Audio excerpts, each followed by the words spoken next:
નમસ્કાર. વર્ષોથી ચાલતી કાગળ અને પેનવાળી વસ્તી ગણતરી હવે ભૂતકાળ બની રહી છે.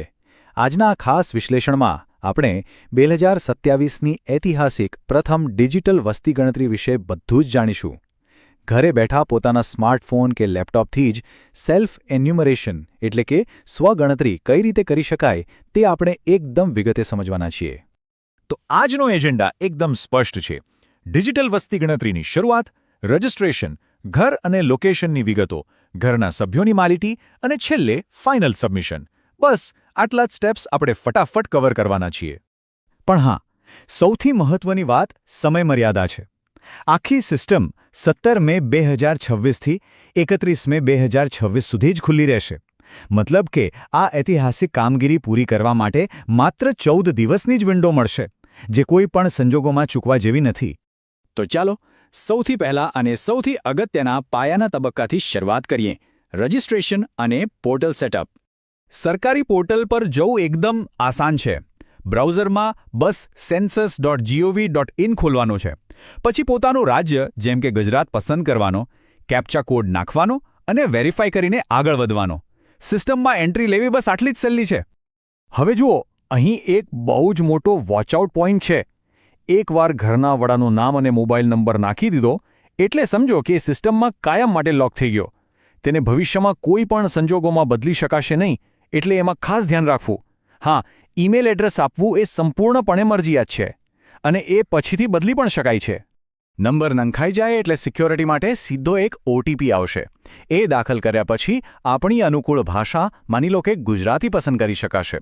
અહીં સૌથી રસપ્રદ બાબત એ છે કે ડિજિટલ મેપ પર એક લાલ એરો દેખાશે, જેને ખસેડીને ઘરનું સચોટ ભૌતિક લોકેશન લોક કરવાનું રહેશે. છે ને એકદમ સ્માર્ટ?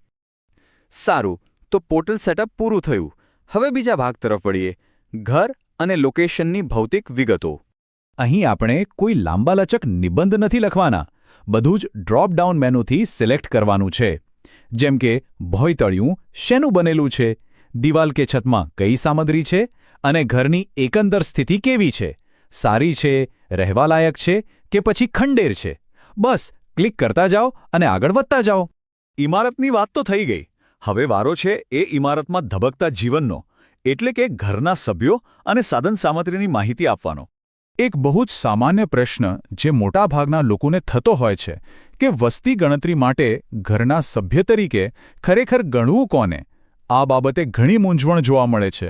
તો ચાલો એને એકદમ ક્લિયર કરી લઈએ. અહીં એક ગોલ્ડન રૂલ યાદ રાખવાનો છે. લોહીના સંબંધ કરતાં અત્યારે ખરેખર કોણ સાથે રહે છે તે વધુ મહત્વનું છે. મતલબ કે કોઈ મિત્ર જો લાંબા સમયથી સાથે રહેતો હોય તો તેને ઘરમાં ગણતરીમાં લેવાનો છે. પણ જો પરિવારના જ કોઈ સભ્ય અભ્યાસ કે ધંધા માટે લાંબા સમયથી બહાર રહેતા હોય તો તેમને આ ઘરમાં ગણતરીમાં નહીં લેવાય. આખી વાત કરંટ લોકેશન પર નિર્ભર કરે છે. સભ્યો નક્કી થઈ જાય એટલે તેમની ડેમોગ્રાફિક માહિતી આપવાની રહેશે, જેમ કે વડાનું નામ, જાતિ, કેટેગરી અને માલિકીનો દરજ્જો. અહીં એક બીજી મજેદાર બાબત એ છે કે રહેણાંકના ઓરડાઓ ગણતી વખતે રસોડું, બાથરૂમ કે શૌચાલયને